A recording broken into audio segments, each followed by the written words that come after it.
ചിലർക്ക് ഭക്ഷണം ഉണ്ടാക്കുക എന്ന് പറഞ്ഞാൽ അത് വലിയ പ്രയാസമായിരിക്കും. ഇന്ന് കുട്ടികളൊക്കെ കൂളായിട്ട് പറയും കല്യാണം എനിക്കൊന്നും അറിയില്ല കേട്ടോ, കട്ടൻ ചായ ഉണ്ടാക്കാൻ പോലും എനിക്കറിയില്ല, വലിയ അഭിമാനത്തിലാ പറയാ. എന്തേ, ഞാൻ കോളേജിൽ പോയി അവിടെ പോയി ഇവിടെ പോയി പഠിച്ചു വന്ന് എനിക്കൊന്നും അറിയില്ല. ആയിക്കോട്ടെ മോളെ, അറിയില്ല, അറിയാത്തത് എന്ത് ചെയ്യണം? മെല്ലെ പഠിക്കണം, അറിയാത്തത് പഠിക്കണം. ഇതുവരെ അറിയാൻ അവസരം ഉണ്ടായിരുന്നില്ല. ഹോസ്റ്റലാണ്, ക്യാൻറ്റീനാണ്, വീട്ടിൽ സൗകര്യങ്ങൾ ഉണ്ടായിരുന്നു, പഠിച്ചുകൊണ്ടിരിക്കുകയായിരുന്നു. എന്നാലും ഉമ്മമാർ മക്കളെ കൊണ്ട് ചെറിയ ജോലികളൊക്കെ പഠിപ്പിച്ചു കൊടുത്ത് പരിശീലിപ്പിക്കണം. അതൊക്കെ ജീവിതത്തിന്റെ അനിവാര്യതയാണ്.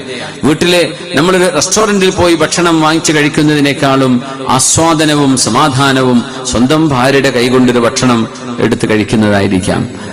അതുകൊണ്ട് ഭക്ഷണം പാകം ചെയ്യാൻ അറിയണം. അത് അറിയാതിരിക്കുക എന്നതൊരു അഭിമാനമായി കൊണ്ട് നടക്കരുത് എന്നാണ് ഞാൻ സൂചിപ്പിക്കുന്നത്. ഇന്നത് അഭിമാനമായിട്ട് പറയും, എനിക്കൊന്നും അറിയില്ല, ഉണ്ടാക്കാൻ അറിയില്ല.